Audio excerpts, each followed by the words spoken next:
हिंदी में यूपीएससी की तैयारी से संबंधित प्रोग्राम्स को देखने के लिए सब्सक्राइब करें study IQ IAS Hindi. A very very very warm hearted welcome to all of you. This side is अपना कुमार मौर्य और आज मैं आपके समक्ष लेकर प्रस्तुत हूँ फ्री हैंड मैपिंग की एक और क्लास।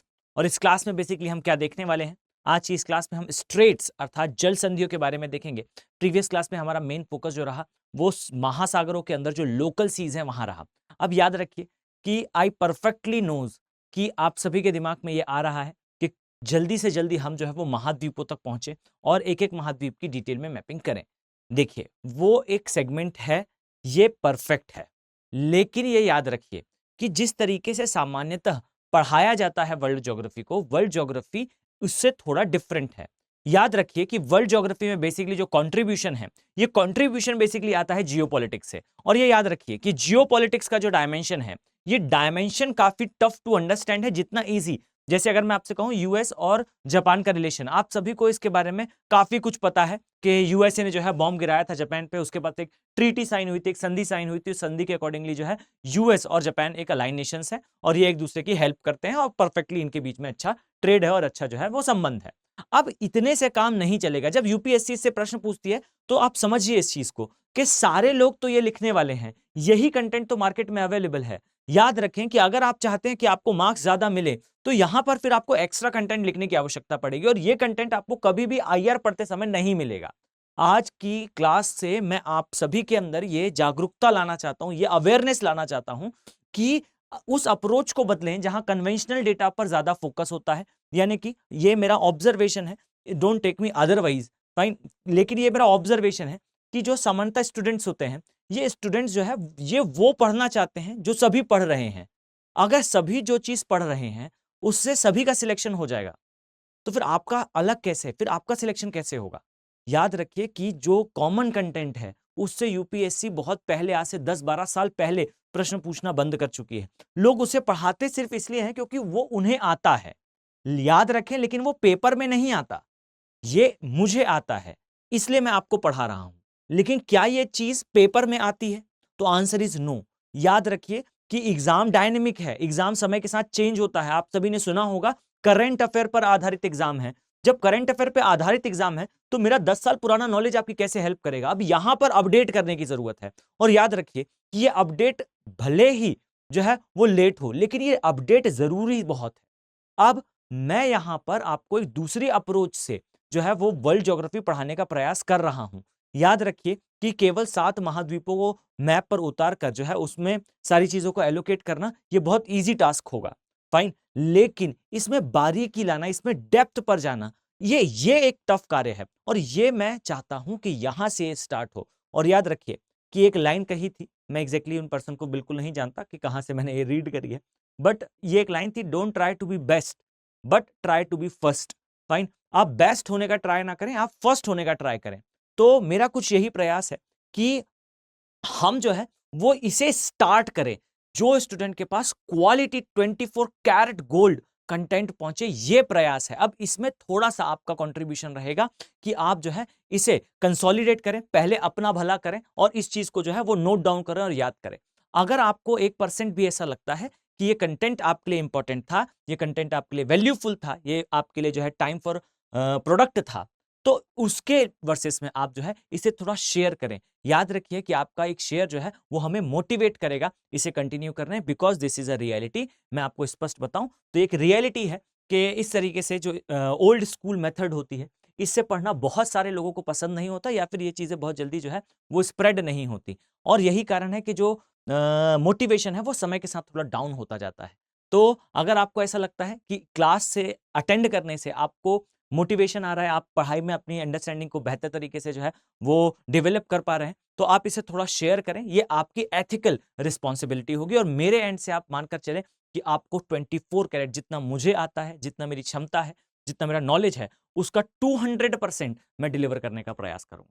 तो चलिए हम स्टार्ट करते हैं। और ये एक चीज आप समझे कि YouTube से आप पढ़ें, बहुत अच्छी बात है और इसे कभी ना छोड़ें, लेकिन यहां मैं आपको एक बार फिर से ये कहूंगा, आई नो आप सभी को जो है ये थोड़ा अजीब लगता होगा कि सर बार बार जो है इसके लिए इंसिस्ट करते हैं, बट आप मान कर चलिए कि ये जो अपॉर्चुनिटी है आपके सामने, फाइन, एक तो सबसे पहले P2I बैचेस, ये 10 अक्टूबर से इसकी जो है वो डेट क्लोजिंग है और ये बैचेस स्टार्ट हो जाएंगे और यहाँ पर मैं ही जो है वो ज्योग्राफी से ही इसका इनिशिएशन करने वाला हूँ। मतलब इस बैच में ज्योग्राफी से ही जो है मोस्ट प्रोबेबली स्टार्टिंग होगी। तो याद रखें कि ये बैचेस स्टार्ट होने वाले हैं। आप सभी इस चीज को इमेजिन करें कि यहाँ आप 1-1.5 घंटे की क्लास लेते हैं और उसके बाद जो है उसे दिन भर डाइजेस्ट करते हैं। कैसा हो कि ये क्लास 3 घंटे की हो, आप बिल्कुल ऐसा ही फील करें जैसे मैं आपके टेबल के सामने खड़ा हूं और आप ही से बात कर रहा हूं, 1-to-1 डिस्कशन हो और आपकी बेटर अंडरस्टैंडिंग डेवलप हो। साथ में आप फोकस करें इसमें क्या क्या चीजें होती हैं। आप देखेंगे तो आपको बच्चे को जो है क्लास लेने के बाद with in half an hour 3 चीजें पहुंच जाती हैं। एक तो क्लास लाइव चल ही रही है, आप अटेंड करें। अटेंड करने के पश्चात आप जो है उस चीज को डाइजेस्ट करें और क्लास में कभी भी नोट्स बनाने का प्रयास ना करें। और वही चीज मैं यूट्यूब पर भी आपसे कहता हूं कि आप कभी भी क्लास में, लाइव क्लास में नोट्स बनाने का प्रयास ना करें। टीचर की कही हुई एक एक लाइन पहले आपके अंदर कंसेप्चुअलाइज होनी चाहिए, पहली चीज। दूसरी चीज, जैसे ही क्लास खत्म होगी, मान लीजिए क्लास का ड्यूरेशन चल रहा है और आपको कोई प्रश्न पूछना है, आप ऑडियो में, वीडियो में इवन आप चालू करेंगे, आप दिखने लगेंगे टीचर को स्क्रीन पर। सामने बड़ी सी स्क्रीन होती है, सामने जो है वो बच्चा दिखना स्टार्ट हो जाएगा। फिर आप जो है, आपको कोई और नहीं देख सकता, केवल टीचर देख सकता है और आप जो है कम्युनिकेट कर पाएंगे। साथ में ऑडियो वीडियो का ये ऑप्शन है ही, आप चैट बॉक्स में भी जो है लाइव अपने डाउट्स पूछ सकते हैं। इसके पश्चात याद रखें कि क्लास खत्म होने के बाद कोई डाउट आता है, उसके लिए आपको एक मेंटर अलॉट होता है।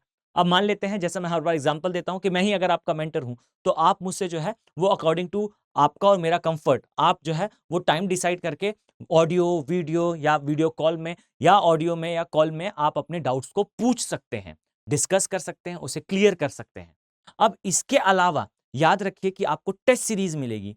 आप सोच कर देखिए, डेली एक तो आपको जो है आंसर राइटिंग एक सेशन मिलता है और मैं आपको एक बात और बताऊं तो प्री रिकॉर्डेड 4 वीडियो तो आपको फर्स्ट डे ही दिखने स्टार्ट हो जाएंगे, जिससे आप जो है प्राइमा फेशिया में एक मोटे और सतही तौर पर समझ जाएं कि आपको आंसर कैसा लिखना है। एक बार आप आंसर लिखना समझ गए, इसके पश्चात जो है then after you can went for the answer writing. आप डेली आंसर एक लिखिए, उसे मेल करिए, आपको जो है उसका सही आंसर भी दिया जाएगा और साथ में आपके आंसर को रिव्यू करके आपको टीम बताएगी भी। और समझिएगा, क्लास एंड होने के हाफ एन आवर के अंदर ही, इवन हाफ एन आवर तो मैं बहुत अब जो है वो ज्यादा टाइम कह रहा हूं, विद इन 20 मिनट्स आपके पास जो है वो 3 चीजें पहुंच जाती हैं। एक, जो टीचर ने यहाँ पर पीपीटी बनाई, जो आप मेरे टेलीग्राम चैनल अभिनव बौरे ज्योग्राफी से जो है डाउनलोड करते हैं, वैसे ही आपको अब कुछ डाउनलोड नहीं करना होगा, सीधा सीधा जो है आपके पास पीडीएफ के फॉर्म में टीचर ने जो यूज करा वो पहुंच जाएगा। साथ में टीचर ने जहां से पढ़ाया उसकी पीडीएफ होती है, स्टडी आईक्यू का अपना कंटेंट है और उसकी पीडीएफ होती है, क्लास वाइज उसकी पीडीएफ आपके पास पहुंच जाएगी, मतलब जहां से मैंने पढ़ाया, जो मैंने पढ़ाया। और इसके पश्चात आपने नोट्स बनाए, ये बहुत अच्छी बात है, लेकिन हमारी टीम में से एक मेंबर जो है वो इसी काम के लिए रिक्रूटेड होता है कि वो क्लास के अंदर लाइव क्लास अटेंड करता है और स्टूडेंट के बिहाफ में हैंडआउट्स बनाता है, यानी कि हाथ से वो एक एक चीज लिखता है जो जो टीचर ने मुंह से बोला। अब ये तीनों चीजें कंपाइल होती हैं और क्लास खत्म होने के 15 मिनट के अंदर आपके पास पहुंच जाती हैं। आप सोच कर देखिए, ये नेक्स्ट लेवल है, ये एक रिवॉल्यूशनरी चीज है आपके लिए। आप क्लास अटेंड करें, क्लास का लिखा हुआ आपके पास आ गया, टीचर ने जो पढ़ाया आपके पास आ गया, आपका सिर्फ एक काम है, क्लास ध्यान से सुने और टीचर आपको याद रखिए कि प्रयास ये नहीं होगा कि आपको पढ़ा दे, प्रयास ये होगा कि आपको याद करा दे। क्लियर? तो आप इसे इमेजिन करें।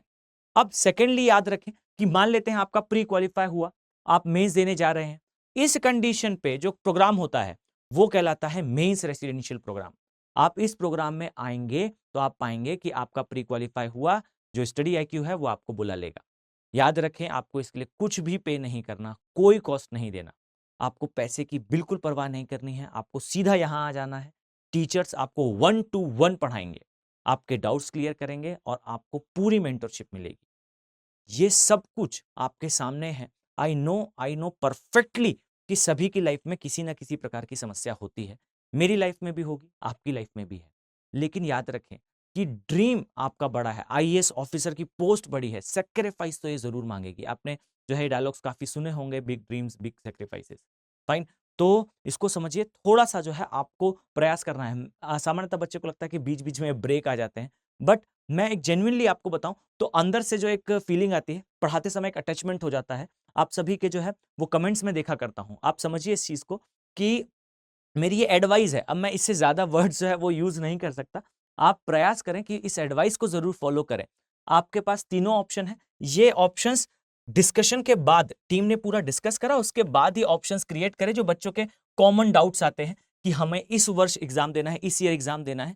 आप जो है इनमें से कोई भी एक जो है अपने एम के अकॉर्डिंगली चुन लें। आप एग्जाम का ड्यूरेशन देख लें, उस अकॉर्डिंगली जो है आप इसे प्रिवेल कर पाएंगे। यहां मैं आपको एक चीज बता दूं कि ये जो कॉस्ट है आपका, ये कॉस्ट ये आपका 2024 को टारगेट करेगा। फाइन, मतलब आप अगर 24 को टारगेट कर रहे हैं तो ये आपको जो है वो उस तक पहुंचा देगा। ये इसकी वैलिडिटी है बेसिकली, मतलब 18 मंथ इसकी वैलिडिटी है, आप उस तक इसे एंजॉय कर पाएंगे, लेकिन ये टारगेट 24 को कर लेगा।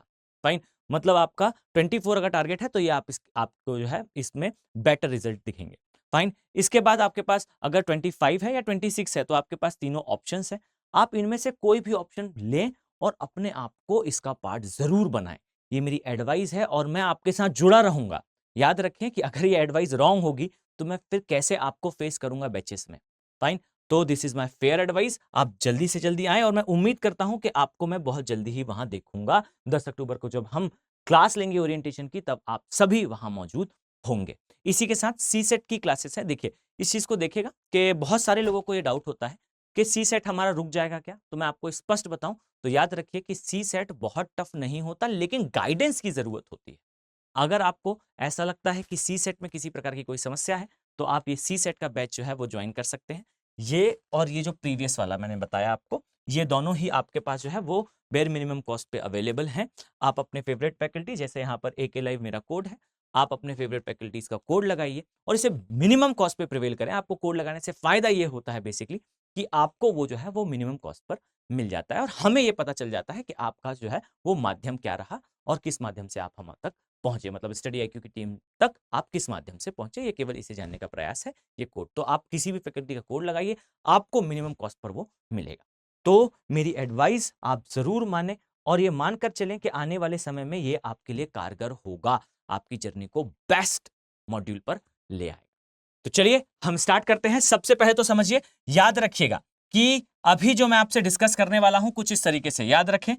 ये आपको दिखाई देगा वर्ल्ड मैप। आई नो आप सभी ये कहना चाह रहे हैं मन ही मन कि डेली सर आप एक बार जो है वो मैप बनाकर हमारा थोड़ा सा टाइम खराब करते हैं, पर याद रखें कि मैं मैप तब तक बनाता रहूंगा जब तक मेरे बनाते हुए मैप आपको याद ना हो जाएं।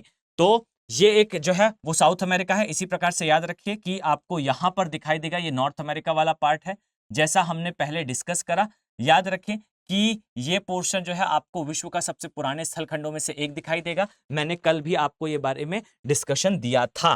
तो ये हमारा नॉर्थ और साउथ अमेरिका हुआ। यहां ध्यान देने योग्य है, याद रखिए इस प्रकार से जब आप देखेंगे तो आपको दिखाई देगा इस स्थान पर आपको अफ्रीका मिलेगा।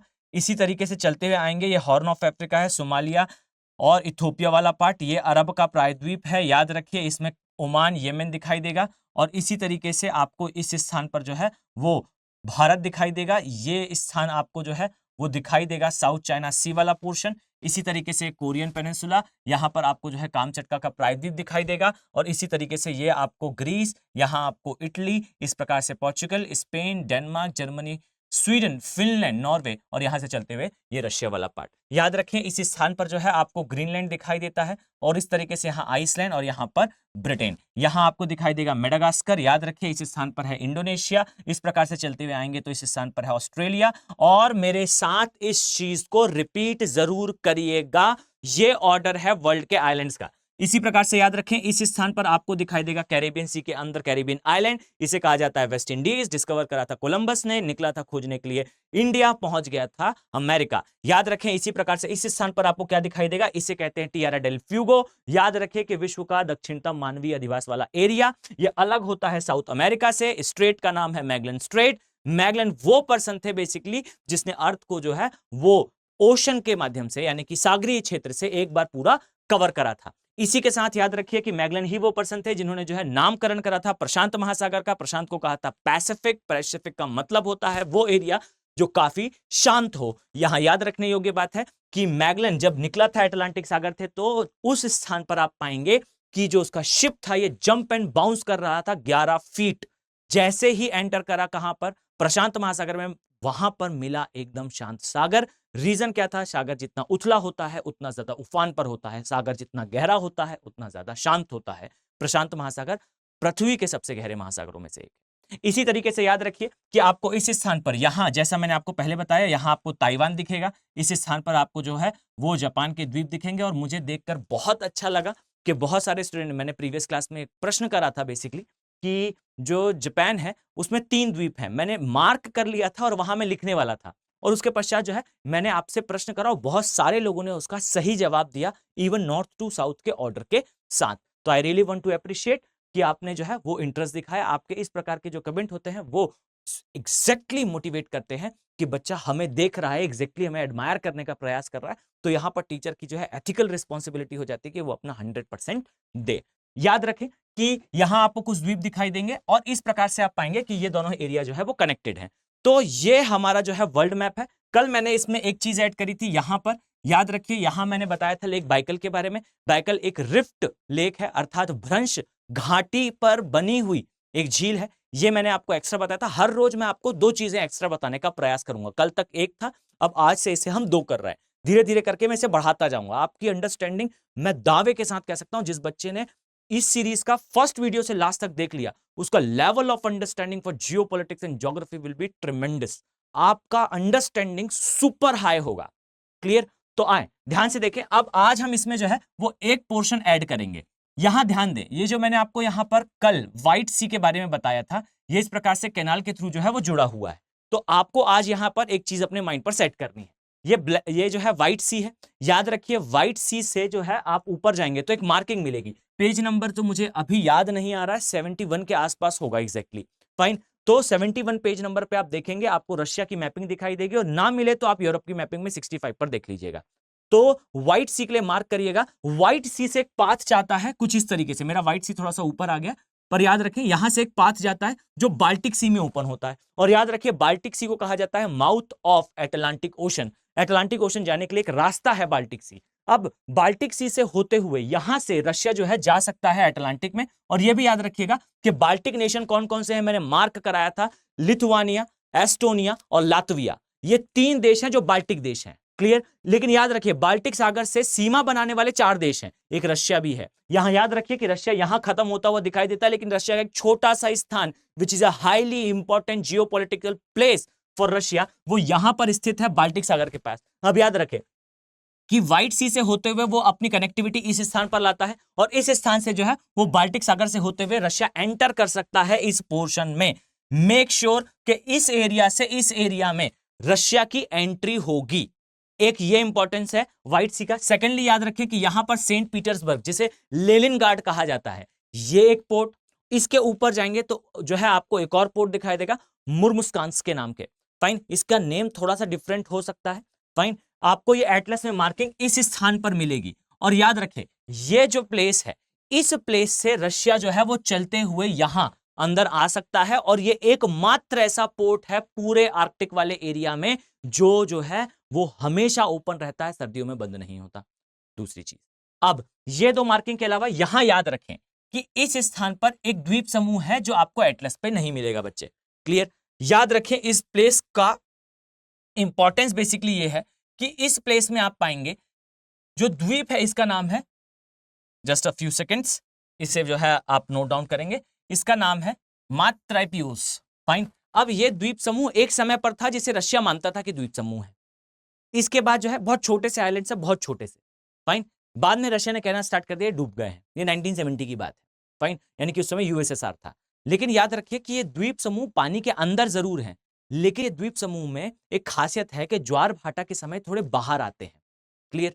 और याद रखिए कि यहां पर आपको दिखाई देगा, एक मैं वर्ड बोलने वाला हूं, फिर बाद में मैं अलास्का की मैपिंग और उत्तरी अमेरिका की मैपिंग में इसे एक्सटेंसिवली समझाऊंगा। याद रखिए इसे कहा जाता है पॉलीमेटेलिक नोड्यूल्स। ऐसा कहा जाता है कि रशिया के पास ये पॉलीमेटेलिक नोड्यूल्स हैं। अब यहां पर अपने माइंड पर सेटल रखें, फिर हम अपने टॉपिक पर जाएंगे।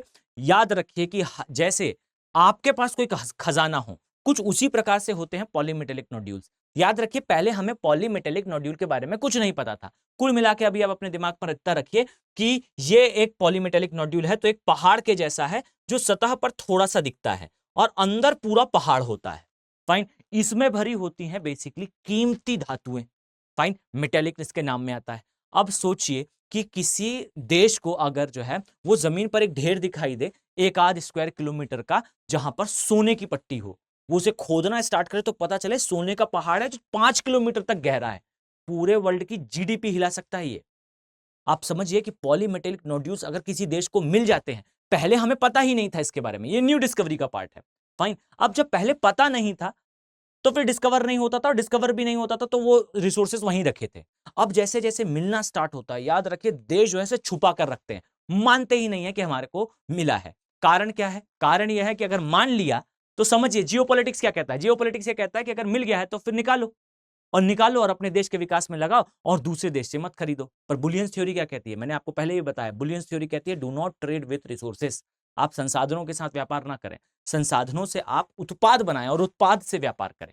सोने आप मान ले, आयरन और किसी को ना बेचें, लोहा अयस्क किसी को ना बेचें, आप क्या बेचें? लोहे से बनी मशीन बेचें। मशीन का कॉस्ट भी ज्यादा मिलेगा, संसाधन का बेस्ट यूटिलाइजेशन भी होगा। अब इस चीज को याद रखें, पॉलीमेटेलिक नोड्यूल यहां पर रशिया के पास है, रशिया ने इसे हटा ही दिया है, मानता ही नहीं रशिया यहां पर कि कोई पॉलीमेटेलिक नोड्यूल है। याद रखें यहां पर भी अलास्का वाले एरिया में बहुत सारे पॉलीमेटेलिक नोड्यूल है, और ऐसा कहा जाता है कि इस एरिया में जो ये यूएसए है इसके पास गोल्ड के पॉलीमेटेलिक नोड्यूल्स हैं। यहां से यूएसए जो है वो गोल्ड निकालता है। आपको एक नदी दिखाई देगी, यूकेंटिया नदी, फाइन, यूकॉन नदी, माफ कीजिएगा, यूकॉन नदी। और याद रखिए ये जो यूकॉन नदी है ना, इस यूकॉन नदी के अंदर बिल्कुल वैसे ही जैसे हमारे यहां स्वर्ण रेखा नदी के अंदर गोल्ड पार्टिकल मिलते हैं, ऐसे एक समय पर गोल्ड पार्टिकल के साक्ष्य मिले, यूएसए ने दबा दिया।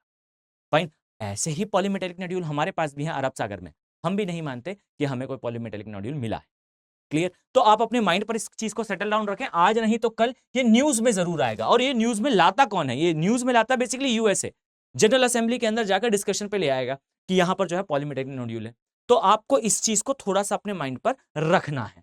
क्लियर? आपको अभी इसके बारे में कुछ सर्च नहीं करना, याद रखें कि मैं आपको इसके बारे में खुद आगे आने वाली क्लास में बताऊंगा, लेकिन अभी आपको अपने माइंड पर इतनी इंफॉर्मेशन रखनी है।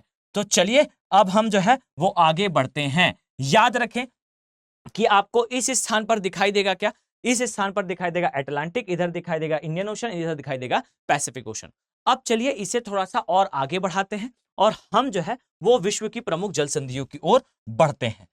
क्लियर? तो चलिए थोड़ा सा जो है हम यहां मैप ड्रॉ कर लें, फिर हम आगे डिस्कशन करते हैं।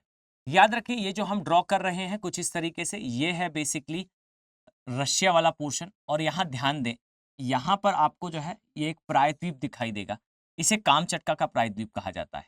अब ये पोर्शन आपको याद रखना है, यहां आपको दिखाई देगा बेसिकली कामचटका का प्रायद्वीप। जस्ट अ सेकंड मैं इसकी शेडिंग कर दूं। ये स्थान पर आपको दिखाई देगा कोरिया का प्रायद्वीप। आई नो आप इसे थोड़ा सा पहले देख चुके हैं, यह है कोरियन प्रायद्वीप। इसी तरीके से अब यहां ध्यान दें, आपका कंसंट्रेशन यहां रिक्वायर्ड है। याद रखिए इस स्थान पर कुछ इस तरीके से आपको दिखाई देगा, यह है जापान का एक द्वीप। इसी प्रकार से याद रखें कि यहां पर आपको जो है वो जापान का दूसरा द्वीप दिखाई देगा। मैंने आप सभी से प्रश्न करा था, बहुत सारे लोगों ने बिल्कुल सही आंसर दिया। याद रखें कि ये जो द्वीप आप देख पा रहे हैं ये इसका सबसे बड़ा द्वीप है। इसी प्रकार से आपको यहां पर एक द्वीप दिखाई देगा कुछ इस तरीके से। क्लियर? तो ये जापान के 3 द्वीप हैं। आई थिंक आप सभी को नाम पता है। तो याद रखिए ये हमारा मैप बनकर रेडी है। अब यहां पर आपको क्या क्या ध्यान रखना है, तो जैसा मैं आपको पहले बता चुका हूं, याद रखिए कि एक चीज तो ये है बेसिकली आपका कामचटका प्रायद्वीप। याद रखिए जो कामचटका प्रायद्वीप है इसके लिए आपको हमेशा दिमाग पर सेटल रखना है कि कामचटका, जस्ट अ सेकेंड, याद रखिए जो कामचटका प्रायद्वीप है ये वो स्टार्टिंग पॉइंट है जहां से बेसिकली स्टार्ट होता है रिंग ऑफ फायर, यानी कि वो प्रशांत अग्नि मेखला जहां आप पाएंगे कि बहुत सारे वोल्केनो और अर्थक्वेक का हॉटस्पॉट आपको दिखाई देगा। अब यहां याद रखिए ये है कुरिल द्वीप। मैं पहले भी आपको बता चुका हूं कि कुरिल द्वीप जो है ये वो क्षेत्र है जहां पर जो है जापान और रशिया के मध्य जो है वो विवाद की स्थिति है। अब कुरिल द्वीप के बारे में एक और इंफॉर्मेशन याद रखिए कि यहां जो एक संधि है, यानी कि ये जल संधि सामान्यतः आपको दिखाई नहीं देगी। याद रखिए इसे कुरिल जल संधि के नाम से जाना जाता है, और कई बार इसे कुरिल के अलावा दोइपारिया या फिर कुरिल जल संधि कहा जाता है। ये दोइपारिया, ये जो वर्ड है ये रशियन वर्ड है, ये रशिया में ही यूज होता है। पर कभी अगर न्यूज में आ जाए तो आपको इसके लिए रेडी रहना है, क्योंकि ये आज से 8-10 साल पहले जो है ये काफी न्यूज में आया करता था, जब जापान जो है अपना इंगेजमेंट, अपना कंटिन्यू फोकस इस पर लाता था कि बेसिकली ये जो है वो स्थान है जहां से आगे जापान की टेरिटरी और होनी चाहिए। तो ये या तो द्वीपारिया, ये नाम, या तो कुरिल संधि। कुरिल संधि आ गया तो आपके लिए क्लियर है कि कुरिल द्वीप समूह को जापान के साथ अलग करता है। जापान के कौन से द्वीप के साथ, तो यहां मैंने सारा कुछ लिख रखा है, याद रखिए। होक्काइडो द्वीप, ये जापान का जो है सबसे उत्तरी द्वीप है। इसके नीचे आएंगे तो यहाँ आपको होन्शु दिखाई देगा, और याद रखिए यहीं पर आपको जो है वो जापान की राजधानी अर्थात कैपिटल ऑफ जापान ये दिखाई देगा। आई थिंक आप सभी को पता होगा ये कौन सी कैपिटल है। इसे कहा जाता है क्योटो, नो, इसे कहा जाता है टोक्यो। याद रखिए Tokyo is the capital of Japan, और याद रखिए कि ये टोक्यो है, इसके नीचे आपको क्योटो दिखाई देगा। एक क्यूटो और देखा था हमने, नाम से कंफ्यूज नहीं होइएगा। मैं आपको स्पष्ट बताऊं तो एक exam hall magic, exam hall fear होता है। एग्जाम हॉल मैजिक ये कहता है कि आपको जो है एग्जाम हॉल में वो चीजें भी याद आ जाती हैं जो चीजें आपने भूल रखी हैं, और कभी कभार वो चीजें जो आपको बेहतर तरीके से याद हैं वो भी आप कई बार भूल जाते हैं। तो प्रयास करें कि आपको ये चीजें हमेशा याद रखें कि होक्काइडो, होन्शु, शिकोकू, और शिकोकू को याद रखिए, शिकोकू थोड़ा सा ऊपर है, इसके नीचे जो है वो क्योशु है। ओके, अब यहां पर आपको याद रखना है कि ये जो स्थान है इसे कहा जाता है जापान सागर, कई बार इसे जो है पूर्वी सागर भी कहते हैं। और ये याद रखिए कि पूर्वी सागर जो है वो मुख्यतः अलग करता है कोरिया को और जापान को। क्लियर। अब ये भी याद रखिएगा कि जापान में आपको जो है एक संधि दिखाई देगी होक्काइडो और नीचे होन्शु के बीच में, इसे कहा जाता है सुगारू की जल संधि। और ये याद रखिए ये जो जल संधि है ये पूर्वी चीन, ये वास्तविकता में पूर्वी सागर को प्रशांत महासागर के साथ कनेक्ट करती है। और अब यहां पर इसका जियोपॉलिटिकल एंगल, मैंने हर बार कहा कि geopolitics is the key of relation. याद रखिए कि मैं आपको जो है, आपने अगर मेरी कल की लाइव क्लास देखी होगी तो वहां मैंने आपको एक जो है एग्जांपल दिया था, वो एग्जांपल परफेक्टली अपने दिमाग पे जो है फिट कर लीजिएगा। जो मैंने आपको बताया था कि बेसिकली एक ब्यूटीफुल फीमेल है, वो रास्ते से जा रही है, उसकी गाड़ी खराब हो गई, वहां पर बहुत सारे जो है वो लोग आए और वो उसकी मदद करने का प्रयास कर रहे हैं। फाइन। और अब आपसे यूपीएससी जब प्रश्न पूछेगा तो उसने प्रश्न ये नहीं पूछना, बच्चा सामान्यतः क्या जो है वो पढ़ता है कि हमें यह जानना चाहिए कि लोगों ने उस फीमेल की क्या हेल्प करी, वो ये पढ़ कर जाते हैं। और यूपीएससी पूछता क्या है, यूपीएससी ये पूछता है कि उन्होंने क्यों हेल्प करी, क्या हेल्प करी ये बच्चा पढ़ता है, क्यों हेल्प करी ये यूपीएससी पूछता है। बस यही डिस्टेंस है जो आपको ट्रेवल करना है। याद रखिए any kind of relation, any kind of action even have some kind of interest, किसी ना किसी प्रकार का इंटरेस्ट छुपा होता है उस एक्शन के पीछे। मैं जो है वो किसी स्थान पर जा रहा हूं, वहां जाकर मैंने जो है एक्स नाम का एक अपराध करा, तो इस अपराध करने के पीछे मेरे लिए एक अपराध करने की प्रेरणा है, एक मोटिवेशन है। क्लियर। तो ये याद रखिए कि हर एक कार्य के लिए एक मोटिवेशन होता है, हर एक रिलेशन के पीछे एक इंटरेस्ट होता है। आपको वो इंटरेस्ट पता होना चाहिए, और वो इंटरेस्ट कभी भी, आप कितना भी आईआर पढ़ लीजिए, आप कितनी भी ट्रीटीज याद कर लीजिए, कितनी भी संधियां याद कर लें, कितनी भी एंगल्स से उसे पढ़ लें, पर वास्तविकता यह है कि देशों के बीच में संबंध केवल और केवल जियोपॉलिटिक्स के कारण आता है। और मैं आपको बताऊं तो क्यों मार्क्स कम आते हैं। अब मेरी इच्छा होती है कि मैं आपका जो है कान पकड़कर आपको बताऊं कि डियर आईआर पढ़ोगे आप तब जब आपको जियोपॉलिटिक्स आएगी, आप समझोगे। अब ये देखिए इस स्थान पर याद रखिए कि जापान का कभी भी नहीं बन सकता रशिया के साथ। जापान और रशिया कैसी भी टॉक कर लें, कितना भी पीस एंड कोऑपरेशन की बात कर लें, ये दोनों का नहीं बन सकता, क्योंकि अब यहां पर आपको याद रखना है, याद रखिए कि जापान की सबसे बड़ी एक समस्या यह है कि आप पाएंगे जापान में ये आपको दिखाई देते हैं। क्या है ये, तो याद रखिए इसे कहा जाता है जापान का पर्वतीय क्षेत्र। और ये याद रखिएगा कि Japan is the only nation, अब यहां से इस चीज को नोट डाउन करना स्टार्ट करेंगे, Japan is the only nation of earth जहां आपको दिखाई देगा कि इसके पास एग्रीकल्चरल एरिया जो है इसके कुल क्षेत्रफल के 10% से भी कम है। यानी कि जापान के पास जो एक्चुअल है, उसके बाद उसने टेक्नोलॉजी से और हर एक चीज से जो है उस एरिया को बढ़ा लिया है, आज 20% के भी ऊपर पहुंच चुका है। बट प्राकृतिक रूप से याद रखिए कि जापान का जो एरिया है उसका अराउंड 80% तो आज भी या तो माउंटेनियस है, अर्थात यहां पर पर्वत है, और नहीं तो वहां पर ज्वालामुखी है। याद रखें कि कृषिगत उत्पादन में जापान कहीं नहीं आता। अब सबसे बड़ी समस्या यह है जापान के पास कि उसके पास एग्रीकल्चरल लैंड नहीं है, तो खाना कहां से आएगा। अब इसकी आपूर्ति के लिए जापान हमेशा डिपेंड किस पे करेगा, जापान हमेशा डिपेंड करेगा सागरों पे। इसीलिए आप पाएंगे the only nation which used to hunt the whale, यानी कि एकमात्र ऐसा देश जो व्हेल मछली का भी शिकार करता है, वो कौन है, वो जापान है। इस चीज को नोट डाउन करेंगे। सेकंड चीज याद रखिएगा कि जो जापान है इसका ज्यादातर फूड सी फूड है।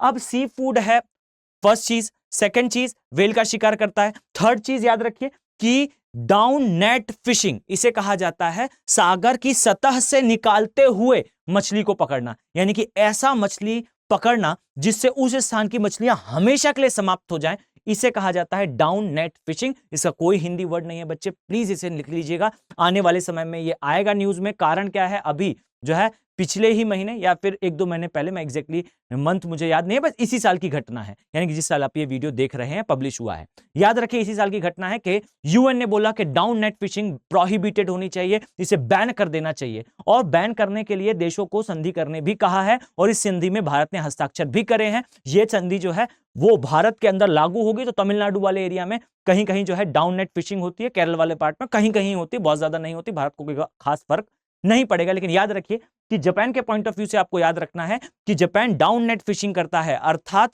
अपने नेट में पत्थर बांधता है और उसे नीचे पानी तक छोड़ देता है। ये पत्थर सागर तल तक पहुंचते हैं और फिर वो उसे खींचना प्रारंभ करता है, अर्थात सारी मछलियों को सतह से सागर के अंदर से पकड़ कर ले जाता है। एक बार ऐसी फिशिंग हो, उस स्थान से फिश हमेशा के लिए समाप्त हो जाती है।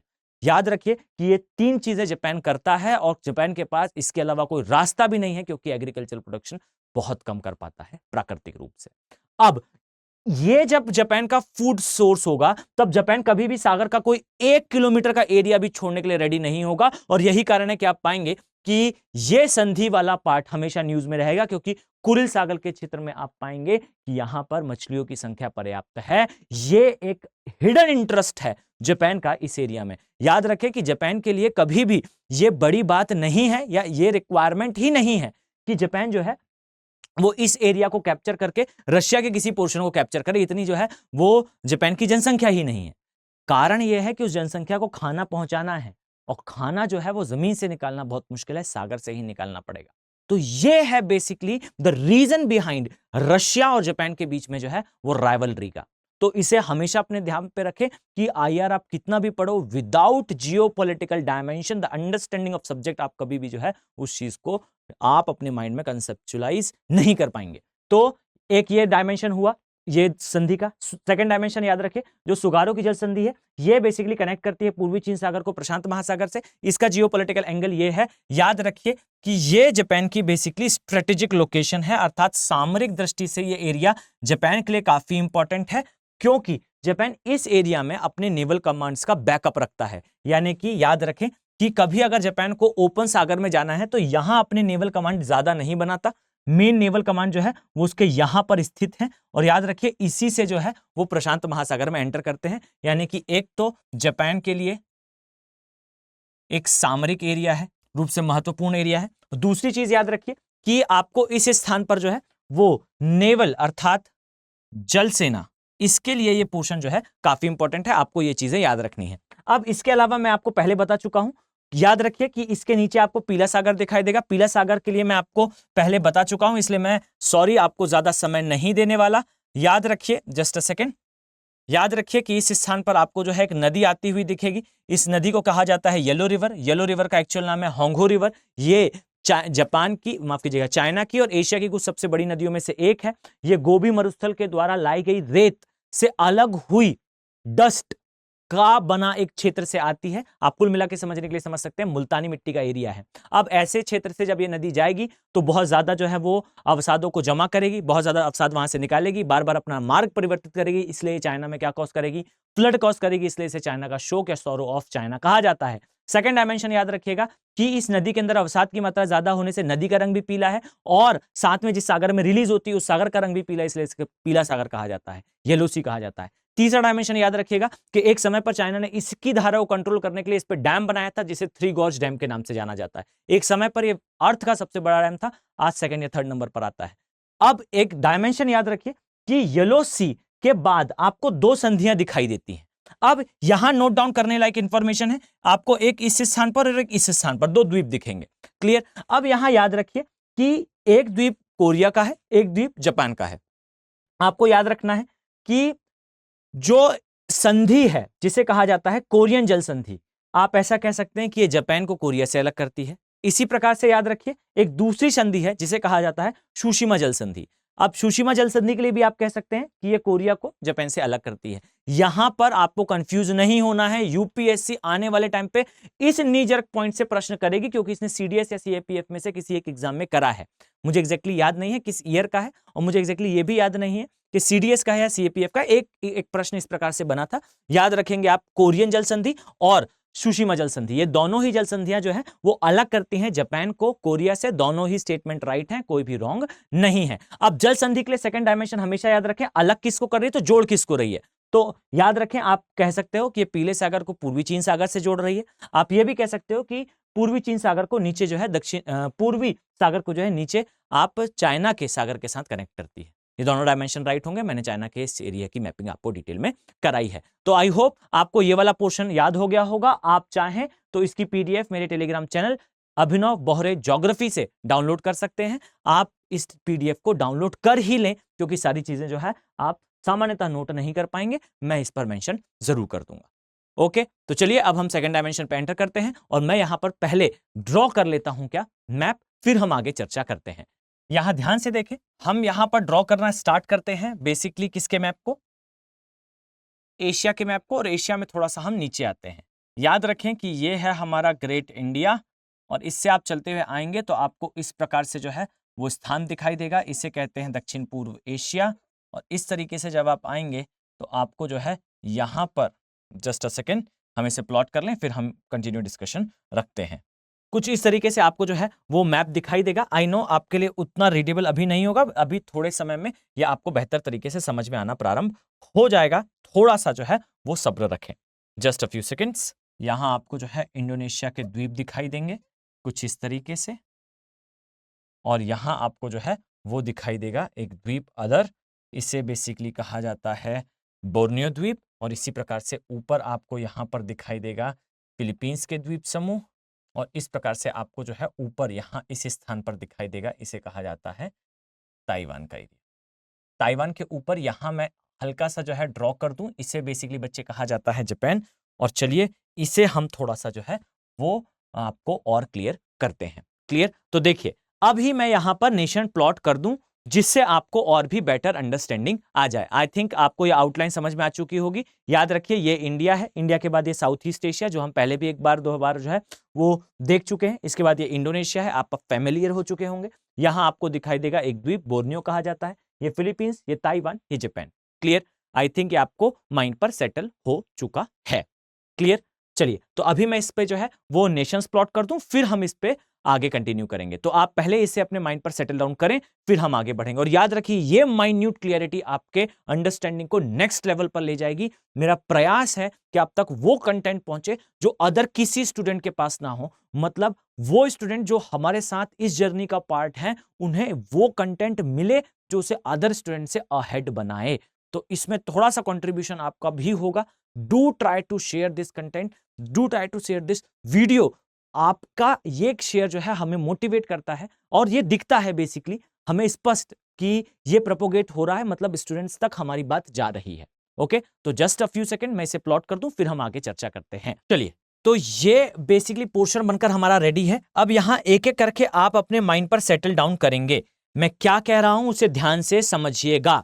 याद रखें ये जो आपको स्थान दिख रहा है, ये बेसिकली क्या है, ये है बेसिकली मलेशिया वाला पार्ट। क्लियर, इसी प्रकार से याद रखें, just a few second, just a second, याद रखें कि ये जो आपको स्थान दिख रहा है, याद रखिए ये वाला जो स्थान है और ये वाला स्थान, ये दोनों स्थान क्या है, ये दोनों ही स्थान बेसिकली कहलाते हैं, दोनों ही प्लेसेस बेसिकली कहलाते हैं मलेशिया। याद रखिए मलेशिया की राजधानी है कुआलालंपुर, और कुआलालंपुर जो है वो इस स्थान पर आता है। आपको यहां इसे मार्क करना आवश्यक है।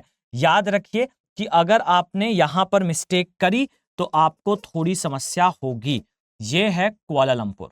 ओके, अब ये क्यों मैं मार्क करा रहा हूं तो आगे मैं आपसे इसके बारे में डिस्कशन करूंगा। ओके, अब याद रखिए ये जो स्थान है, इस स्थान को बेसिकली कहा जाता है स्थल डमरू मध्य। और याद रखिए इस स्थल डमरू मध्य को, इसे मैं हटा देता हूं, अदरवाइज आप समझेंगे कि ये जो है ये कटा हुआ है। पर याद रखें ये है स्थल डमरू मध्य, मैं यहां पर लिखता हूं, इसे कहा जाता है स्थल। और याद रखें इंग्लिश में इसे कहा जाता है इस्थमस। इस नाम को आपको थोड़ा सा जो है वो याद रखना है। जस्ट अ सेकेंड, इस नाम को आपको जो है कुछ इस तरीके से याद रखना है, इस्थमस। ऑफ, स्थल डमरू मध्य, नाम है इसका क्रा। फाइन, तो याद रखिए इस्थमस ऑफ क्रा कह लीजिए या फिर स्थल डमरू मध्य कह लीजिए, ये क्रा है। अब यहां ध्यान से समझिएगा, याद रखें जिस प्रकार से यूएसए ने बेसिकली जो पनामा कैनाल है उसका कंस्ट्रक्शन करा था पनामा देश के अंदर, आप पाएंगे अगर मैं रफली यहां ड्रॉ करूं तो आई थिंक आप सभी को याद होगा कि ये जो है ये मध्य जो है अमेरिका वाला पोर्शन है। जिन लोगों ने वीडियो ना देखा हो आप वहां जाकर देख सकते हैं। इस प्रकार से आपको दिखाई देगा कि नीचे आप यहां इस स्थान पर आपको जो है वो साउथ अमेरिका दिखाई देगा। यहां ग्वाटेमाला, सेल्वाडोर, निकारागुआ, कोस्टारिका और पनामा, यहां सबसे नीचे आपको पनामा देश दिखाई देगा। और याद रखिए ये जो पनामा देश है यहां पर कैनाल बनी थी, यहां है आपको दिखाई देगा प्रशांत महासागर, यहां है बेसिकली माफ कीजिएगा इस स्थान पर है अटलांटिक महासागर, यहां पर है प्रशांत महासागर, और प्रशांत महासागर को अटलांटिक महासागर से जोड़ने वाली कैनाल का निर्माण हुआ था पनामा में। याद रखिए पनामा भी एक स्थल डमरू मध्य है, इसे कहा जाता है स्थमस ऑफ पनामा, और उसे काटकर कैनाल बनाई और प्रशांत महासागर और अटलांटिक महासागर को जोड़ने का कार्य करा था यूएसए ने। और याद रखिए कुछ ऐसा ही रिवॉल्यूशनरी काम जो है वो चाइना भी करना चाहता है, इसे कहा जाता है स्थमस ऑफ क्रा या क्रा जल डमरू मध्य। और यहां पर कैनाल बनाकर इस स्थान पर बेसिकली सिचुएटेड है क्या, तो आई थिंक अब आप सभी को याद होना प्रारंभ हो चुका होगा, इस स्थान पर है साउथ चाइना सी। और याद रखिए कि ये जो साउथ चाइना सी वाला पोर्शन है मैंने डिटेल में इसकी मैपिंग करा रखी है, आप चाहें तो वहां जाकर भी इसे देख सकते हैं अगर ना देखा हो तो। और याद रखिए ये जो साउथ चाइना सी वाला पोर्शन है इस पोर्शन को यहां है बंगाल की खाड़ी, बंगाल की खाड़ी कह लीजिए या कह लीजिए हिंद महासागर, या इस स्थान पर जो लोकल सी है आई थिंक आप सभी को याद होगा इस स्थान पर है अंडमान सागर। तो याद रखें इस स्थान पर आपको दिखाई देता है कुछ इस तरीके से, ध्यान दें कुछ इस तरीके से आपको यहां पर दिखाई देगा एक जल संधि, याद रखिए इसे कहा जाता है मलक्का। क्लियर, मैं पहले भी बता चुका हूं इसलिए आपको याद होना चाहिए मलक्का जल संधि। अब हमेशा याद रखिए कि मलक्का जल संधि पर चाइना की डिपेंडेंसी है, पहले भी डिस्कस हो चुका है, सारा ट्रेड यहीं से होता है, इसलिए जो है चाइना चाहेगा कि इसका अल्टरनेटिव निकले। अल्टरनेटिव कहां से निकलेगा, अल्टरनेटिव निकलेगा इसी स्थान से। अगर ये यहां पर मलेशिया वाले पोर्शन में कैनाल बना दे, मलेशिया जो है आज के समय इकोनॉमिकली कॉलोनाइज हो चुका है, मलेशिया के अंदर बहुत ज्यादा इन्वेस्टमेंट है किसका, चाइना का। अब यहां इस चीज को याद रखें कि चाइना की ये हाईली एक्सप्लॉइटेटिव पॉलिसी है one belt one road initiative के नाम पर, यानी कि सिल्क रूट के जीर्णोद्धार के नाम पर। एक समय पर सिल्क रूट हुआ करता था जो स्टार्ट होता था बेसिकली चाइना से जाता था यूरोप तक, सिल्क का व्यापार होता था, और इसी को वापस से री एनर्जाइज करने का चाइना का प्रोग्राम है जिसे कहा जाता है world belt one road initiative, जहां पर China roadways, railways, pipeline, airport, waterport ये सब कुछ बनाना चाहता है, और इस सब के लिए देशों को देता है लोन, और ये लोन लेने के बाद देश इसे नहीं कर पाते हैं रीपे। तो यही कारण है कि चाइना उनके देश में उस इंफ्रास्ट्रक्चर का खुद यूज करता है, यानी कि कुल मिला के चाइनीज आर्मी उन देशों के अंदर प्रवेश कर जाती है, चाइनीज सिटी बनती है। उसका बेस्ट एग्जांपल आपको दिखाई देगा पाकिस्तान के अंदर, जहां पर सिल्क रूट इनिशिएटिव के नाम पर यहां से एक रोड जा रही है, उसका एक लिम जो है पाकिस्तान के अंदर प्रेजेंट है जिसे कहा जाता है CPEC, China Pakistan economic corridor. Start होता है फ्रॉम यहां से, ये है बेसिकली काराकोरम पास वाला एरिया, इंडिया इसे ब्लॉक करेगा डेफिनेटली, और यहां पर है बेसिकली ग्वादर पोर्ट। तो ग्वादर पोर्ट से काराकोरम तक ऊपर हिंदू कुश वाले एरिया तक, अगर आपने मेरा प्रीवियस वीडियो पाकिस्तान की मैपिंग वाला देखा होगा तो आपको पता होगा हिंदू कुश जो है वो पाकिस्तान के टॉप मोस्ट पार्ट पर आता है, वहां से लेके नीचे ग्वादर पोर्ट तक जो है China roadways, railways, pipeline, airport इन सभी का कंस्ट्रक्शन कर रहा है। और इसके लिए ग्वादर के पास, कराची के पास सिटी बसी है जिसे चाइनी सिटी के नाम से जाना जाता है। अब यही कहलाता है इकोनॉमिक कॉलोनिज्म या उपनिवेशवाद, आर्थिक उपनिवेश बना रहा है इस एरिया में। कारण क्या है, कारण है कि चाइना की डिपेंडेंसी यहां से कम होगी, ये इसकी जियोपॉलिटिक्स है, ये मलक्का की जियोपॉलिटिक्स है। अब इसी को काउंटर करने के लिए यहां पर जो है फिर आपको दिखाई देगा यूएसए बनाएगा क्वाड, 4 उन देशों का ग्रुप जो बेसिकली एंटी चाइना है, और ये चारों मिलकर इधर पे आके साल में हर चौथे महीने मनाते हैं दिवाली, अपनी आर्मोररी आल्टरी को निकालते हैं और हिंद महासागर के बीच में आकर मलक्का स्ट्रेट, मलक्का जल संधि के पास आकर इस आर्मोररी और आल्टरी को जलाकर जो है इन सारे नेशंस को ये मैसेज पास करते हैं कि इंडियन ओशन का बिगेस्ट प्लेयर चाइना नहीं इंडिया है। क्लियर, अब यहां याद रखें इंडिया क्यों, तो कि बाकी के अदर देश जो है इस एरिया में दिखते नहीं है। यूएसए नॉर्थ अमेरिका में है, ऑस्ट्रेलिया अपना पूरा जो है वो नीचे वाले पोर्शन में आता है, इसके अलावा जापान ऊपर वाले पोर्शन में आता है ही 4, यानी कि इंडियन ओशन के अंदर जो इंडिया की स्ट्रेंथ है उसको स्ट्रेंथन करने के लिए क्वाड है। और ऊपर आपको दिखाई देगा क्या, चाइना। अब याद रखें कि चाइना इस डिपेंडेंसी को कम करने के लिए यहां पर बनाता है क्या, कैनाल बनाने का प्रयास कर रहा है। इसे कहा जाएगा क्रा कैनाल, क्रा इस्थमस पर बनेगी, क्रा स्थलडमरू मध्य पर बनेगी। क्लियर। इसलिए मलेशिया के लिए याद रखिए, यहां पर आपको इसकी राजधानी दिखाई देगी कुआलालंपुर। आइए आगे बढ़ते हैं, ध्यान दे यहां मैं आपसे क्या कहना चाहता हूं। याद रखिए इस स्थान पर आपको यह एक देश दिखाई देगा। याद रखिए इस देश को बेसिकली कहा जाता है कंबोडिया। यह भी याद रखिएगा कंबोडिया में जो है एक नदी अपना मुहाना बनाती है, नाम क्या है इसका, मेकोंग। मेकोंग नदी कंबोडिया में जो है वो मुहाना बनाती है। साथ में यहाँ पे एक लेक है, आपको जो है जूम करना पड़ेगा एटलस में, पेज टर्न करें जहां एशिया बना होगा, उसके आगे जाएंगे तो कंबोडिया वाला पार्ट एक पोर्शन में बना हुआ दिखाई देगा। वहां पे एक लेक दिखेगी, टोनले सैप लेक। जब इस देश की अलग से मैपिंग कराऊंगा और आगे हम इसमें करने भी वाले हैं। और याद रखिए कि शाम के समय मेरा एक वीडियो आपको दिखाई देगा, वो जियोपॉलिटिक्स पर ही बेस्ड होगा। मैंने कल जो है वो परसों जो है वो बेसिकली पाकिस्तान का वीडियो लेकर आया था, जहां मैंने पाकिस्तान के चारों प्रोविंस बताए, उसकी ज्योग्राफी समझाई, और उसमें मैंने ये समझाया कि पाकिस्तान के पास ऊपर वाला पार्ट जो है वो खैबर पख्तूनख्वा वाला पार्ट है, तालिबान उसको लेने का प्रयास कर रहा है, ड्यूरेंट लाइन नहीं मानेगा। नीचे वाला बलूचिस्तान वाला पोर्शन है, बलूचिस्तान के लिए वो पहले ही कह चुका है तालिबान कि हम बलूच भाइयों के साथ हैं। साथ में जो येमेन, ओमान और जो यूएई है, ये धीरे धीरे करके सॉफ्ट हो रहे हैं बलूचिस्तान, और ये बात कर रहे हैं बलूचिस्तान के अंदर मानवाधिकारों के उल्लंघन की। इसी प्रकार से अगर खैबर पख्तूनख्वा और बलूचिस्तान अलग हो जाता तो बचता ही पाकिस्तान का सिर्फ और सिर्फ 50% पार्ट है, और उसमें भी एक पार्ट है सिंध, जहां पर हाईली एक्सप्लॉइटेशन हो रहा है किसका, माइनॉरिटीज का। आज नहीं तो कल वहां भी इंसर्जेंसी होगी। अब ये जो डायमेंशंस थे ये मैंने इस प्रकार से आपको अभी नटशेल बताया, डिटेल मैंने उस वीडियो में डिस्कस करा। अगर आपका इंटरेस्ट होगा तो इसी तरीके से हम हर एक देश के बारे में देख सकते हैं जहां जहां से प्रश्न आने की संभावना है। याद रखिए कंबोडिया ये फेमस है टोनले सैप झील के लिए। ये झील बेसिकली एक राइपेरियन बफर है, आगे मैं समझाऊंगा इसके बारे में जब डिटेल में हम इसी एरिया की मैपिंग करेंगे। क्लियर। अभी इतना याद रखें, यहां आपको कंबोडिया दिखाई देगा। इसी तरीके से याद रखें कि आपको इस स्थान पर ध्यान दें, याद रखिए इस स्थान पर आपको दिखाई देगा ये है लाओस। याद रखिएगा लाओस के लिए ये पूरे साउथ ईस्ट एशिया का यानी कि पूरे दक्षिण पूर्वी एशिया का एकमात्र स्थल रुद्ध देश है। इसके अलावा कोई स्थल रुद्ध देश आपको इस स्थान पर नहीं दिखाई देगा। इसी प्रकार से याद रखें कि इस स्थान पर आपको एक और देश दिखाई देगा, जस्ट अ सेकेंड। इस प्रकार से याद रखिए ये जो देश है ये है थाईलैंड। इसकी राजधानी याद रखिए, इसकी राजधानी है बेसिकली बैंकॉक। ये अपने टूरिज्म के लिए फेमस है। साथ में ये याद रखिएगा कि इस स्थान पर आपको जो खाड़ी दिखाई देती है, गल्फ दिखाई देती है, इसे कहा जाता है थाईलैंड की खाड़ी। क्लियर। और ये थाईलैंड की खाड़ी कहां आती है, तो अब आप मुझे आंसर देंगे, ये खाड़ी बेसिकली इस सागर के अंदर आती है, साउथ चाइना सी के अंदर आती है। क्लियर। इसी प्रकार से याद रखिएगा आपको इस स्थान पर एक और देश दिखाई देगा। याद रखें ये देश है बेसिकली कौन सा, ये देश है बेसिकली म्यांमार। तो आपको म्यांमार दिखाई देगा, म्यांमार के बाद थाईलैंड दिखाई देगा, इसके बाद मलेशिया दिखाई देगा, इधर आपको दिखाई देगा क्या, यहां कंबोडिया, ऊपर लाओस। और ये जो पोर्शन आपको दिखाई दे रहा है याद रखिएगा इस पोर्शन के लिए ये वाला एरिया बेसिकली कहलाता है, जस्ट अ सेकेंड, याद रखें ये वाला जो पोर्शन है ये बेसिकली कहलाता है वियतनाम। अब आपको याद रखना है कि वियतनाम बेसिकली समय के साथ एंटी चाइना होता जा रहा है, और आपको हमेशा अपने माइंड पर सेटल रखना है कि जो वियतनाम है ये आने वाले समय में भारत के लिए एक बेस्ट नेशन होने वाला है। बेसिकली साउथ चाइना सी के अंदर 9 डैश लाइन को नहीं मानने वाला, स्ट्रांगली इसको अपोज करने वाला देश है वियतनाम। तो हमारे लगातार संबंध इंक्रीज होंगे किससे, वियतनाम से। आप कितना भी पढ़ो इंडिया यूएस रिलेशन, पूछ लेगा वो वियतनाम से। क्यों, इंडिया यूएस रिलेशन है क्या, India US relation is highly based upon the one thing to counter China. हम यूएसए के साथ क्यों है, मेरी लाइन इस चीज को लिख लीजिएगा आप, आपके आईआर में सुपर काम की होगी। जब आप आईआर पढ़ेंगे बिल्कुल गाथा गाएंगे आप इस बारे में, आप ऐसे कहावतें पढ़ेंगे कि इंडिया और यूएस रिलेशन एक समय पर बहुत खराब थे और फिर अचानक से जो है वो स्वर्णिम युग आ गया। लेकिन इसका कारण क्या है, द वन थिंग, ये यूएस के फॉरेन पॉलिसी मेकर्स का स्टेटमेंट है, जहां पर उन्होंने ये कहा था कि there is nothing permanent in US foreign policy. The only thing which is permanent in the policy is interest of USA. No one is perfect friend.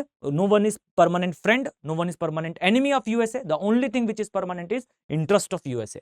ये स्पष्ट स्टेटमेंट था यूएस के फॉरेन पॉलिसी मेकर का। अब यहां याद रखिएगा कि ये जो कंडीशन है ना, ये जो स्थिति है, ये बताता है कि इंटरेस्ट पे आधारित है। अब यहां इंटरेस्ट क्या है, यहां इंटरेस्ट केवल और केवल इतना है कि भारत जो है वो चाइना को इस एरिया में काउंटर कर सकता है। इसी कारण हमारे इंटरेस्ट जो है, हमारे रिलेशन जो है वो बेटर है। अब यहां याद रखिए कि भारत भी उसी प्रकार से जो है वो वियतनाम के साथ अपना रिलेशन इंप्रूव करने का प्रयास कर रहा है। कारण यही है कि यहां पर चाइना को काउंटर करना है। ओके, तो आई थिंक ये वाला पोर्शन आपका इतना क्लियर हो चुका है। ये है साउथ चाइना सी। अब आते हैं थोड़ा सा ऊपर। ऊपर जाने से पहले याद रखिए इस स्थान पर आपको एक और देश दिखाई देगा। ये छोटा सा देश, ये जानना काफी इंपॉर्टेंट है, काफी जो है आपको इंटरेस्ट आएगा इसे जानने में। याद रखें कि एशिया के सबसे बड़े द्वीप को कहा जाता है, ये है, इसे कहा जाता है बोर्नियो। याद रखिए बोर्नियो में एक देश है जिसे कहा जाता है ब्रुनोई। ये जो रेड कलर का आपको दिखाई दे रहा है इसे कहा जाता है ब्रुनोई। और याद रखिए ब्रुनोई की कैपिटल है बांद्रा सीरी बागवान। क्लियर। अब यहां पर ब्रुनोई के स्टैंड्स बहुत इंपॉर्टेंट है। अभी तक स्टैंड्स ओपन नहीं हुए हैं, वैसे तो चाइनीज अलाइन ही होगा। रीजन क्या है, छोटा देश है, आर्थिक संसाधन कम है, और चाइना जो है वो बहुत ज्यादा संसाधन उपलब्ध कराता है। मैं सही बताऊं तो आंखों के अंदर सितारे भर देता है चाइना। फाइन, तो यहां याद रखिएगा कि ये जो है वो ब्रुनोई है, द्वीप ब्रुनोई है। बोर्नियो जो है वो माफ कीजिएगा, बोर्नियो जो है ये द्वीप है, ब्रुनोई जो है वो देश है। और याद रखें इसकी कैपिटल है बांद्रा सीरी बागवान। क्लियर। अब ये एक डायमेंशन है। अब ये जो बचा वाला हिस्सा है along with the others, just a second, मैं इसे जो है वो थोड़ा सा आपके लिए हाईलाइट कर दूं। याद रखें कि ये पोर्शन, इसी प्रकार से ये पोर्शन और ये पोर्शन, याद रखें इसे बेसिकली कहा जाता है इंडोनेशिया। तो ये वाला पार्ट हो गया इंडोनेशिया का। अब इसी प्रकार याद रखें, मैं कलर जरूर चेंज कर रहा हूं, पर आपको याद रखना है कि ये जो पोर्शन आप देख पा रहे हैं, ये वाला, ये जो पोर्शन है ये बेसिकली इंडोनेशिया का ही पार्ट है, लेकिन इसका नाम आपको याद रखना है। इसे कहा जाता है सेलिबीज आइलैंड। सेलिबीज आइलैंड जो है ये इंडोनेशिया का ही पार्ट है। इसके ऊपर आपको सेलिबीज सी दिखाई देगा। याद रखिए सेलिबीज सी जो है वो फिलीपींस को अलग करता है, किसके साथ, इंडोनेशिया के साथ। ये जो सेलिबीज सागर है ये कनेक्ट होता है नीचे, यहां पर मैंने नाम लिख रखा है जावा सागर से। और याद रखिए इस संधि को बेसिकली कहा जाता है सेलिबीज की जल संधि। और ये याद रखिए कि सेलिबीज की जल संधि जो है ये क्रूशियल है। क्रूशियल क्यों है, क्योंकि आप एंगल समझिए। अब मैं यहां आपका दिमाग थोड़ा सा जो है वो लेना चाहता हूं, थोड़ा सा आप लोगों को परेशान करूंगा। आई होप आप जो है वो उस चीज को समझें। याद रखें कि एक ट्रायंगल है बेसिकली। क्लियर। इस ट्रायंगल में आप पाएंगे ये है फेस। अब यहीं से जब जो है वो चाइना को निकलना है। माओ जेडोंग का मैंने वीडियो बनाया था, जो है उस वीडियो में मैंने समझाया कि माओ जेडोंग ने एक बुक लिखी थी, बुक का नाम था Art of War by Mao Zedong. और याद रखिएगा उस आर्ट ऑफ वॉर में माओ जेडोंग ने लिखा कि चाइना की डिपेंडेंसी होने वाली है कुछ एरियाज में, उसका इंडिकेशन बेसिकली इस एरिया पर था। और याद रखिए कि इस एरिया के अल्टरनेटिव्स चाइना जो है वो कंटिन्यूसली डिस्कवर कर रहा है। इसका एक अल्टरनेटिव तो ये है कि यहां पर जो है वो रास्ता बनाया जाए। दूसरा अल्टरनेटिव ये है कि अगर इस तक पहुंच ना हो पाए तो अंदर से जाया जाए। अंदर से जाने के लिए जरूरी है कि सारे नेशन चाइना के अलाइन हो। और इसमें याद रखिए कि एक क्रूशियल पार्ट ये भी है सेलिबीज की जल संधि, जो अलग करती है बेसिकली इंडोनेशिया के ही दो पार्ट्स को। एक जो है ये द्वीप, दूसरा जो है सेलिबीज द्वीप। इसके बाद ये कनेक्ट करती है सेलिबीज सागर को, जो अलग करता है फिलीपींस और इंडोनेशिया को, और ये जोड़ती है जावा सागर से। और जावा सागर कनेक्ट होता है किसके साथ, बंगाल की खाड़ी, अंडमान सागर और हिंद महासागर से होते हुए मलक्का से।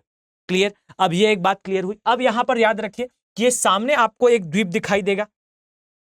क्या नाम है इस द्वीप का, तो आइए इसके दर्शन करते हैं। याद रखें इसे बेसिकली कहा जाता है ताइवान। और याद रखिए मैंने पहले भी आपको ताइवान के बारे में बताया है। जस्ट अ सेकंड, मैं नेमिंग कर दूं, अदरवाइज आपको थोड़ी सी समस्या होगी।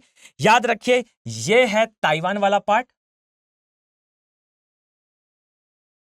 ताइवान बेसिकली कुछ और नहीं, इसका नाम में भी चाइना आता है। ये जो है वो रिपब्लिक ऑफ चाइना से अलग है, People's Republic of main China से अलग है। इसे इंडिया जो है वो भले ही रेटिफाई नहीं करता, हम जो है पंचशील एग्रीमेंट के तहत ये फॉलो करते हैं कि वन चाइना पॉलिसी है। मैं पहले वीडियो में बता चुका हूं, इसलिए समय नहीं दूंगा। यहां याद रखने योग्य बात है कि ताइवान अलग होता है, ये एक द्वीप है। याद रखिए ये द्वीप फिलीपींस का है। ओके, इसका कुछ पार्ट ताइवान के पास है। इस द्वीप को कहा जाता है बेबियन द्वीप। फाइन। इसके ऊपर याद रखिए ताइवान से ऊपर कुछ द्वीप दिखाई देंगे, इसे कहा जाता है रिरिक्यू द्वीप।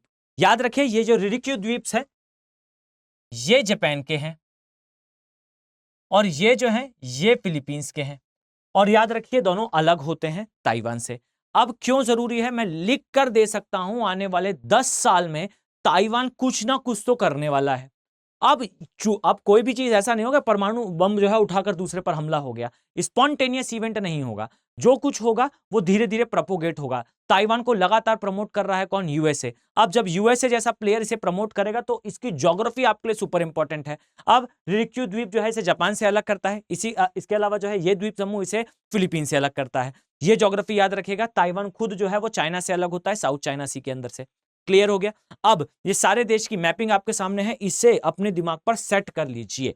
ओके, अब सेकेंडली याद रखें कि साउथ चाइना सी के अंदर एक जियो डायमेंशन है, इसे आपको याद रखना है। यहां एक लाइन है जिसे चाइना कहता है, इसे कहा जाता है 9 डैश लाइन।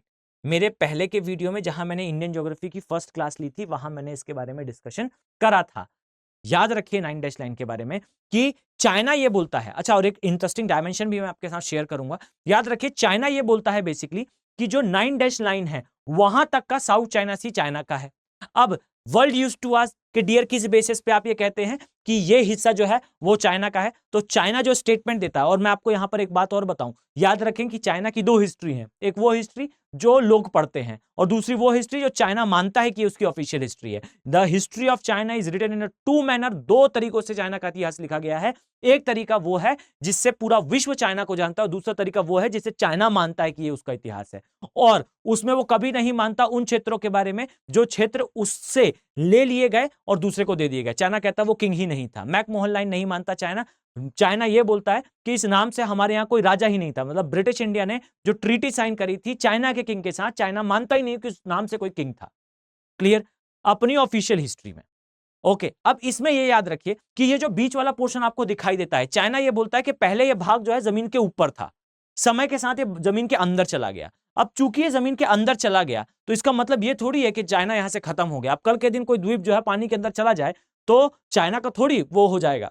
मतलब चाइना का ये कहना है कोई द्वीप अगर चाइना का पानी के अंदर चला गया तो आप ये थोड़ी कह दोगे कि वहां चाइना है ही नहीं। अब यहां याद रखिए कि अगर ये लॉजिक लगाया जाए तो पहली चीज तो ऐसा कुछ है नहीं। फाइन, यहां पर जमीन इतनी नीचे है कि आप कह सकते हैं लाखों साल पहले की कोई घटना है, अगर इसमें कोई सत्यता है भी तो। पहली चीज। दूसरी चीज ये याद रखिए, ऐसे फिर इंडिया बोलना स्टार्ट करेगा कि India was part of Africa, तो अफ्रीका के कोस्ट लाइन में जितने भी देश आते हैं उन सभी से एक समय पर भारत जुड़ा हुआ था, इसलिए जो है ये सारे देशों के अंदर भारत का अधिकार होगा। इसी प्रकार से हर देश बोलेगा कि जो है वो नॉर्थ अमेरिका, यूरोप बोलेगा कि पूरा नॉर्थ अमेरिका हमारा है क्योंकि नॉर्थ अमेरिका एक समय जो है वो यूरोप से लगा हुआ था। अफ्रीका बोलेगा कि पूरा जो है साउथ अमेरिका उसका है। तो ये लॉजिक्स नहीं है, बट चाइना सेज कि हमारे इतिहास में लिखा है कि हमारी हिस्ट्री में लिखा है कि इस एरिया पे जमीन थी और यहां लोग रहते थे और यहीं से जो है वो निकला हुआ है। एक और मैं आपको एक जो है वो डायमेंशन बताऊं तो चाइना मानता है कि पृथ्वी पर जीवन की उत्पत्ति, जैसे हर एक धर्म ने, हर एक कम्युनिटी ने, हर एक नेशन ने अपनी एक थ्योरी बनाई थी कि जीवन कैसे आया पृथ्वी पर। चाइना ने जो थ्योरी बनाई थी उसमें लिखा था कि पानी के अंदर पहले इंसान रहा करते थे, वहां से पानी से बाहर आए हैं। अब इंसान कह लीजिए, जीव कह लीजिए, कुछ भी वो थ्योरी है। अब चाइना ये बोलता है यहीं से निकले थे पूरी दुनिया के इंसान, ऐसा उनकी माइथोलॉजी में, उनकी स्टोरीज में है। फाइन, तो इस आधार पर कुछ कल्चरल बनाएगा, कुछ जियोपॉलिटिकल बनाएगा, कुछ थ्योरीज बनाएगा, पर ये भाग वो चाइना अपना बताता है, और जो लाइन खींचता है उसे 9 डैश लाइन कहते हैं। क्लियर? अब 9 डैश लाइन के अंदर का जितना एरिया है चाइना बोलता है ये सब उसका है। यहां आ जाता है यूएसए एंड सेज कोई किसी का नहीं है, ये सबका है। ओके, अब चाइना बोलता है, अब यहां देखिए मैं स्टोरी के फॉर्म में क्या बता रहा हूं। चाइना बोलता है ये उसका है, यूएसए बोलता है सबका है, चाइना बोलता है सब मेरे हैं। सब मेरे कैसे हैं? तो इन सारे नेशंस को दे रखा है लोन।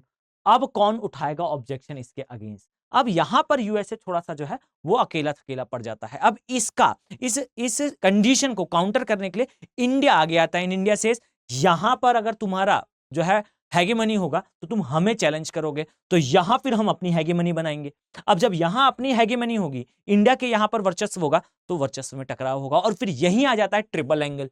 याद रखिए कि जब चाइना को कोई काउंटर करने आता है तो वो आता यूएसए है, और जब यूएसए आता है तो याद रखिए कि यूएसए की एंट्री के साथ रशिया की एंट्री हो जाती है चाइना के पास।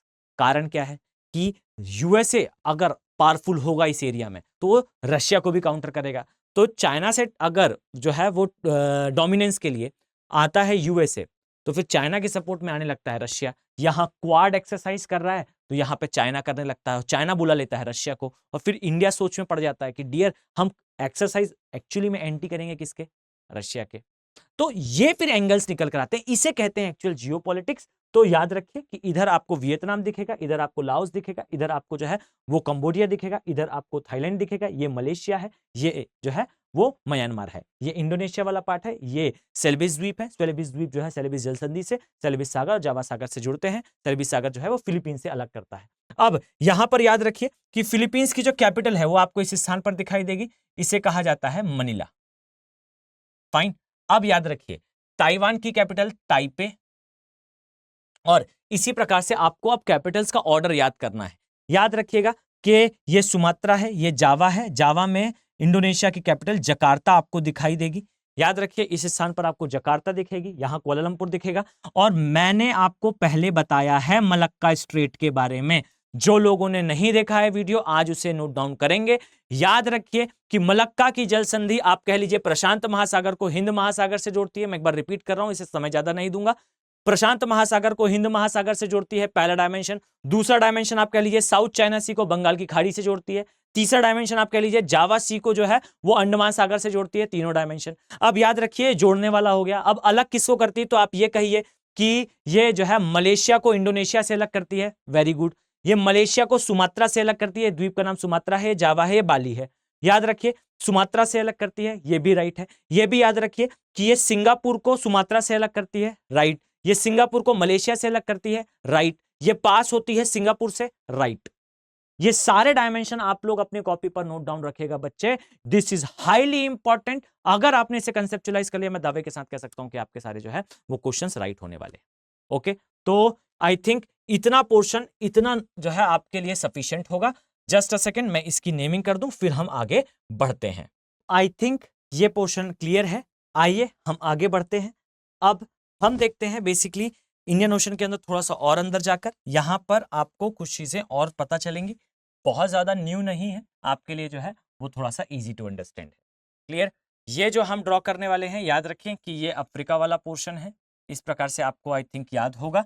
और हाँ, आपको ये बिल्कुल लगेगा कि मैं चीजें रिपीट कर रहा हूं, और ये याद रखिए कि हर बार रिपीट करने पर आपको 10 to 20% पोर्शन रिपीट मिलेगा, लेकिन 80 to 90% पोर्शन आप नहीं जानते हैं, और यही कारण है कि मैं आपसे उसका डिस्कशन कर रहा हूं।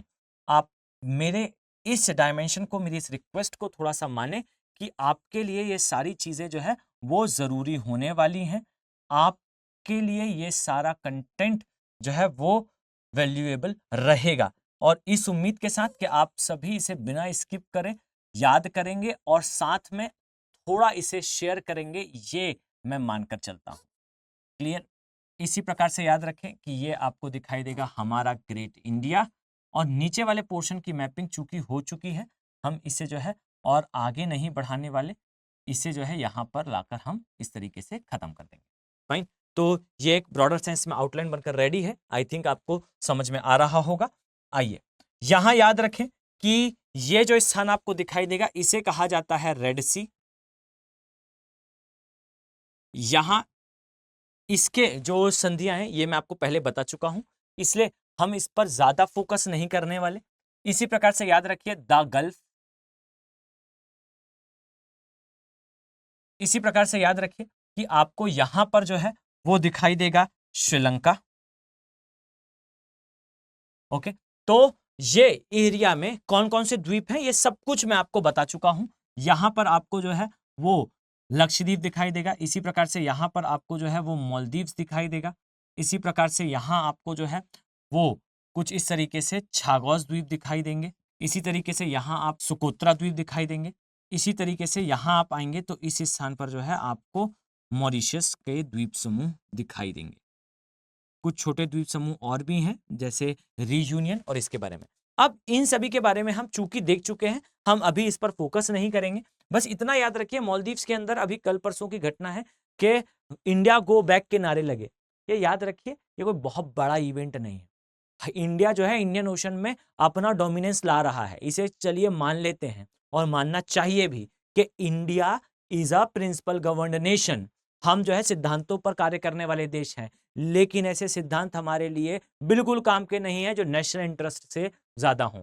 याद रखिए एक लाइन है जिसे एडमायर करना चाहिए आपको भी, मुझे भी और नेशन को भी, दैट नेशन कम्स फर्स्ट। एक लाइन होती है, मैं रहूं ना रहूं, आप रहो ना रहो, ये देश रहना चाहिए और इसके लिए आपको जो भी रिक्वायर्ड सेक्रीफाइसेस हैं ये करने चाहिए। एक लाइन में कहूंगा, हो सकता है आपको रेडिकल लगे और लगती है तो थोड़ा सा जो है मैं अभी आपसे क्षमा मांगता हूं।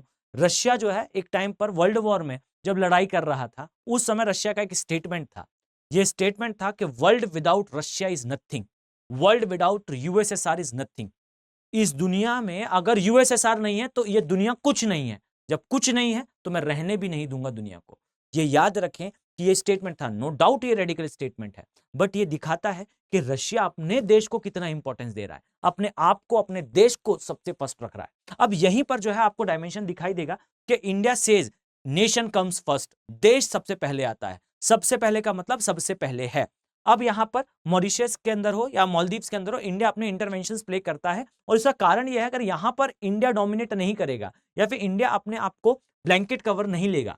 अब इसमें याद रखिए कुछ पॉलिटिकल टर्म्स होते हैं, मैं आगे जब एशिया की पूरी मैपिंग कराऊंगा तो इसे करेंगे हम, इन्हें लिखिए, आपके आईआर में काम आएगा, आपके जियोपॉलिटिक्स में काम आएगा। एक कहते हैं ब्लैंकेट कवर, एक कहते हैं shadow blanket cover. Go and search about, कहां पर आप इसे पढ़ पाएंगे कि मालदीव्स के अंदर सभी बोल रहे हैं कि इंडिया के खिलाफ जो है नारे लगे, गवर्नमेंट ने इंडियन नेवल कमांड को जो है यहां तक आने की परमिशन दी, परमिशन देने के बाद लोग कह रहे हैं कि इन्हें यहां से हटाओ, ये गलत कर रहे हैं। अब ये सब कुछ क्या हो रहा है, तो एक लाइन में अगर मैं आपको समझाऊं और अगर आप इंटरेस्टेड होंगे तो प्लीज कमेंट सेक्शन में इसे मेंशन करिएगा, मैं इस पे डिटेल वीडियो बनाऊंगा। 4 टर्मिनोलॉजी है, एक को कहा जाता है, और ये टर्मिनोलॉजी याद रखिए आपके आईआर के आंसर को जो है वो 10% से 200% पहुंचाता है।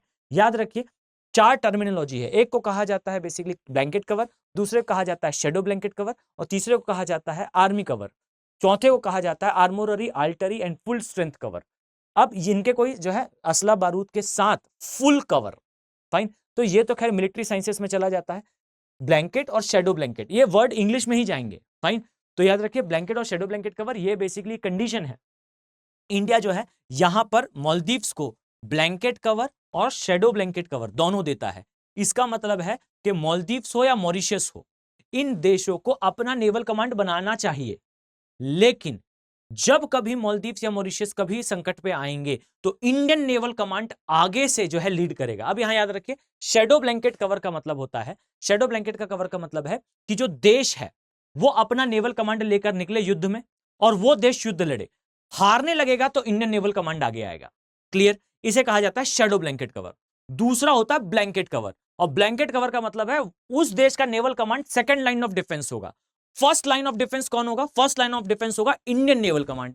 अब अगर इस एरिया में मालदीव्स के अगेंस्ट या मॉरिशस के अगेंस्ट चाइना कोई इंटरवेंशन करता है तो इंडिया ये अग्रेसिव जो है वो कवर क्यों देता है? कवर इसलिए देता है ताकि ये देश पीछे ना हटे। ये पीछे अगर हटना स्टार्ट करेंगे तो चाइना जो है वो अपना बढ़ाते हुए कदम आगे बढ़ जाएगा, इंडियन ओशन में डोमिनेट कर जाएगा। तो इन नेशंस को इंडिया अपना बैकअप देके इन्हें स्ट्रेंथन करता है to take stand against China.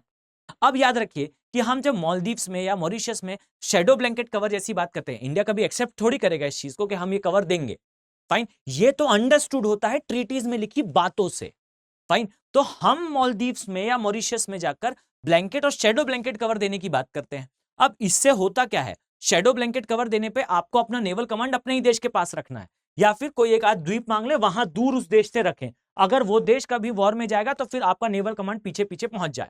लेकिन जब आप शेडो ब्लैंकेट कवर से ब्लैंकेट कवर में पहुंचते हो तो फिर आपका नेवल कमांड उस देश की धरती पर खड़ा होता है, और याद रखिए वहां पर खड़े होकर वो ये वेट नहीं करेगा फिर कि उस देश के ऊपर कोई अटैक करे। उस कंडीशन पर आप जाएंगे और हेल्प करेंगे। आप वहां अपने नेवल कमांड के साथ उपस्थित होते हैं और जैसे ही आपको लगता है उस देश के ऊपर खतरा है, you are going to take war in that case. ये कहता है ब्लैंकेट और शेडो ब्लैंकेट कवर। अब जब इतने अधिकार के साथ आप वहां खड़े होते हो तो ये कॉन्फ्लिक्ट तो वहां दिखना जो है वो लाजमी है। वहां पर डेमोक्रेसी है, वहां पर विपक्ष जो है वो इस तरीके की बात करेगा ही। ओके, तो ये समझिए ये है एक्चुअल कंटेंट जो आपको पेपर पे लिखना है। बट यहां तक पहुंचने के लिए इसको समझिए कि आप यहां तक पहुंचेंगे कैसे। यहां तक पहुंचेंगे जियोपॉलिटिक्स से। और अगर आपको कोई टॉपिक ऐसा लगता है जिस पे आपको इस डेप्थ तक जाकर समझना है तो उसे मेंशन करें कमेंट बॉक्स में, डेफिनेटली उस पे जो है हम वीडियो लेकर आएंगे। फाइन, तो चलिए अब यहां पर आ जाएं द गल्फ। अब हम थोड़ा संधियों के बारे में देख लें, अदरवाइज जो है आप जियोपॉलिटिक्स में फंस कर यहां रुक जाएंगे। ओके, लेकिन याद रखें कि आपको जियोपॉलिटिक्स ही समझना सबसे ज्यादा जरूरी है। अब ये 2 प्लेसेस हैं, एक प्लेस को कहा जाता है, याद रखें, ऊपर वाला है हरमुज। हरमुज की जो जल संधि है, यहां नाम मेंशन कर दूं, अदरवाइज आपको समस्या होगी। इसे बेसिकली कहा जाता है हरमुज जल संधि। Just a second. इसी प्रकार से याद रखिए, इसे कहा जाता है बाब अल मंडेब की जल संधि।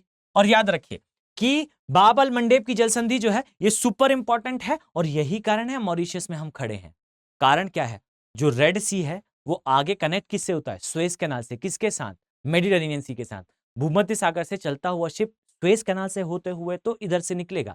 याद रखिए कि चाहे कोई भी देश हो, इस पर उसकी नजर जरूर होगी। दो डोर्स हैं, एक सुएज कैनाल, एक बाब अल मंडेब। बाब अल मंडेब के सामने वेलकम इंडियन नेवल कमांड आपको दिखाई देगा। इसी प्रकार से हॉर्मुज के सामने भी आपको इंडियन नेवल कमांड की पहुंच दिखाई देगी। ये दिखाता है कि इंडिया भी डोमिनेट करता है, बस हमारा मीडिया जो है उसे उस तरीके से दिखाता नहीं है। बट हम हैं तो स्मार्ट, फाइन। हम भी, अगर चाइना एक तरफ से बढ़ रहा है तो हम भी उस पे, ऐसा नहीं है कि हमारे पास कोई आंसर नहीं है। इंडिया के पास उसके परफेक्ट आंसर्स हैं, और परफेक्टली चोक पॉइंट्स के पास इंडिया के जो है वो नेवल कमांड्स पहुंच चुके हैं। आप पाएंगे कि जब यूक्रेन रशिया का वॉर हुआ था, इंडिया ने अपनी बॉर्डर्स को जो है वो सील करना स्टार्ट कर दिया था। इंडिया का नेवल कमांड, याद रखिएगा इस चीज को, यहां पर आपको दिखाई देगा अंडमान निकोबार द्वीप समूह। इसे बेसिकली कहा जाता है मेटल चेन। फाइन।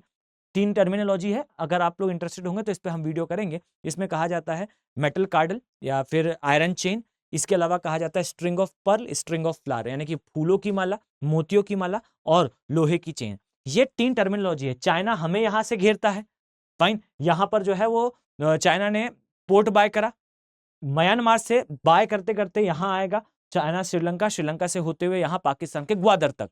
इस पूरे एरिया में इंडिया को घेरा। अब इंडिया सेज वेलकम। चाइना का जहां पोर्ट है उसके नीचे हम एक और पोर्ट कर देंगे, सितवे पोर्ट। सितवे पोर्ट से होते हुए यहां आएंगे हम हम्बनटोटा के पास। हम्बनटोटा से चलते हुए जो है हम चाबहार पोर्ट लेंगे ईरान में।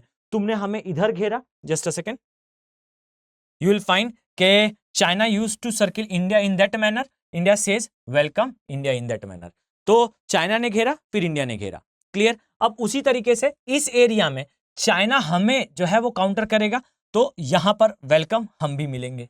तो ये जो कंडीशंस होती है ना, ये कंडीशंस बेसिकली आपके आंसर को, ये आपके एक्सप्लेनेशन को सुपर हार्ड और सुपर स्ट्रॉन्ग बनाती है। क्लियर? तो ये हॉर्मुज जल संधि, ये बाब अल मंडेब की जल संधि, ये रेड सी को कनेक्ट करती है, जो है यहां पर आपको दिखाई देगा अरब सागर। इसी प्रकार से ये आपको कनेक्ट करती है। ये एरिया मैं अभी बना चुका हूं पहले 2-3 बार, इसलिए मैं आपका समय खराब नहीं करना चाहता। चलिए, तो अब हम नेक्स्ट पर आते हैं। नेक्स्ट कौन सा है? तो आई थिंक आप सभी समझ गए होंगे। अब हम जो है वो देखने वाले हैं बेसिकली यूरोप के बारे में, अफ्रीका के बारे में, उत्तरी और दक्षिणी अमेरिका के बारे में। चूंकि उत्तरी और दक्षिणी अमेरिका, अफ्रीका वाले पोर्शन के बारे में मैं आपको पहले थोड़ा थोड़ा जो है वो बता चुका हूं, तो यहां पर समस्या नहीं होगी, बहुत ज्यादा समय नहीं लगेगा। याद रखें, आप कुछ इस तरीके से जो है वो यूरोप को इजिली ड्रॉ कर पाएंगे। मैं पहले भी बता चुका हूं, इस तरीके से आप जाएंगे तो ये आपको जो है वो ग्रीस वाला पोर्शन दिखाई देगा। याद रखें, इसके पश्चात आपको यहाँ पर जो है वो इटली वाला पोर्शन दिखाई देगा, और इसी प्रकार से आप चलते हुए आएंगे तो इस स्थान पर आपको जो है वो पोर्चुगल, स्पेन, फ्रांस, जर्मनी और ये आपको जो है वो नॉर्डिक नेशन दिखाई देंगे। क्लियर? तो आई थिंक आपको ये पोर्शन जो है वो याद होना स्टार्ट हो चुका है। और याद रखिए कि मैं रिपीट इसलिए करता हूं ताकि आपको याद हो। एफर्ट तो उतना ही लगता है फर्स्ट टाइम बोलने पर या लास्ट टाइम बोलने पर। मेरे बोलने से मुझे ये विश्वास होता है कि आप उसे याद कर रहे हैं। Do not skip that part, आप इसे स्किप ना करें। ओके, चलिए। अब आई थिंक आप सभी को याद होगा कि कहां पर कौन सा द्वीप है। मैं उम्मीद करता हूं, वैसे तो याद होना चाहिए आपको। यहां मैंने आपको बताया, यहां आपको एक द्वीप दिखाई देगा जिसे कहा जाता है क्रेटे। यहां याद रखिए इसे कहा जाता है सिसिली। इसी प्रकार से याद रखिए यहां पर आता है, इसे कहा जाता है सर्डिना। और ये यूपीएससी ने पूछा है भूमध्य सागर के अंदर द्वीपों का क्रम और साथ में उसको ओन करने वाले देश। तो ये मैं आपको पहले बता चुका हूं। इसी प्रकार से याद रखिए यहां आपको तथाकथित ग्रेट ब्रिटेन दिखाई देगा, और कुछ इस तरीके से हम इसे थोड़ा सा एडजस्ट कर लेते हैं, अदरवाइज पूरी समस्या होगी। याद रखें तथाकथित great Britain, so called. Okay, अच्छा, आप सभी को लगता होगा कि मैं क्यों कहता हूं, तो आप याद रखें ऐसा कोई द्वेष नहीं है मेरे दिमाग में ब्रिटेन को लेकर, बस ऐसा है कि स्मगलर्स हैं। अच्छा, और ये भी याद रखिए, मैं आपसे जब कहता हूं कि स्मगलर्स हैं, इसका मतलब क्या है? स्मगलिंग का मतलब ये होता है बेसिकली, और इसको समझ लीजिए कि ऐसा कोई भी ट्रेड जिसका टैक्स नहीं जाता सरकार को, वो स्मगलिंग है और वो बैन हो उस देश में। अब याद रखिए ब्रिटिशर्स ने एक समय पे ओपीएम अर्थात अफीम की स्मगलिंग करी चाइना के साथ, और आप पाएंगे कि इंडिया और चाइना की क्यों नहीं बनती। चाइना अपने इतिहास में ये फीड करता है अपने चिल्ड्रंस को। आप बताएं, अभी 10 साल के किसी बच्चे से प्रश्न करें कि बताओ इंडिया और चाइना दोस्त हैं कि दुश्मन, वो अभी आपको बताएगा कि दुश्मन है। 10-12 साल का बच्चा जो आईआर बिल्कुल नहीं पढ़ता, और आप यहां तैयारी करने से पहले भी आप जानते थे कि इंडिया जापान दोस्त हैं। कैसे संभव है? इसका सिंपल सा आंसर है, आपको कल्चरली पता है, आपने जो है वो कार्टून्स में देखा है, आपको अच्छे से आता है। जापान में पढ़ाया जाता है कि हिंदुस्तान का हाथी, इंडिया ने एक टाइम पे एलिफेंट नहीं देखा था कभी जापान ने, इंडिया ने एलिफेंट गिफ्ट करा था जापान को। फाइन। इसी प्रकार से आप पाएंगे कि जो चाइना है ये फीड करता है अपने छोटे छोटे बच्चों को अपनी हिस्ट्री में कि चाइना एक समय पर बहुत ज्यादा बुरी कंडीशन में आ चुका था, बहुत ज्यादा गरीब हो गया था चाइना, और इसका कारण क्या था। तो चाइना अपने इतिहास में लिखता है कि स्मगलिंग डन बाय इंडिया, यानी कि इंडिया के कारण एक समय पर चाइना जो है वो बहुत ज्यादा गरीब हो गया था। लेकिन चाइना इस चीज को एक्सेप्ट नहीं करना चाहता कि वो इंडिया नहीं था, वो ब्रिटिश इंडिया था। कर इंडिया नहीं रहा था, कर ब्रिटेन रहा था। फाइन। और क्या होता था, तो बिहार वाले एरियाज में जो है वो ओपीएम उगाया जाता था, अफीम उगाई जाती थी, उसे चाइना में स्मगल करा जाता था। फाइन। और इससे ब्रिटेन पैसा कमाता था। और याद रखिए ब्रिटेन ये करता था, ये चाइना को पता है, लेकिन फिर भी विलेनाइज किसको करना है? इंडिया को। क्यों करना है? क्योंकि अपनी जनता के अंदर ये एक्सेप्टेंस लाना ना कि इंडिया सही नेशन नहीं है, तभी तो वॉर लड़ने कंडीशन पे आओगे। एक्सेप्टेंस ही नहीं होगा तो वॉर कैसे लड़ोगे? अब ये जब इन डेप्थ आपके पास अंडरस्टैंडिंग होगी ना, तब आप लिखोगे सुपर शार्प आंसर। याद रखिए ये इंग्लैंड है। अब यहाँ की कुछ जल संधियों को आपको जल्दी जल्दी जो है अपने दिमाग पर सेटल डाउन करना है। आई नो आपका पेट्रोल खत्म हो रहा होगा, आप थक रहे होंगे। चलिए तो मैं यहां पर मार्क कर दूं, फिर हम इसे कंटिन्यू देखते हैं। याद रखिए, अब यहां ध्यान से देखेंगे। सबसे पहले तो आई थिंक आपको याद हो चुका होगा, यहां पर आपको जो है इजियन सागर दिखाई देगा। ये सागर जो है इस स्थान पर आपको कौन सा? एड्रिएटिक सागर दिखाई देगा। ये दोनों कनेक्ट होते हैं क्रेटे द्वीप के ऊपर क्रेटे जलसंधि से। और याद रखिए जलसंधि सामान्यतः मार्किंग में नहीं दिखेगी, काफी कॉमन है इसीलिए।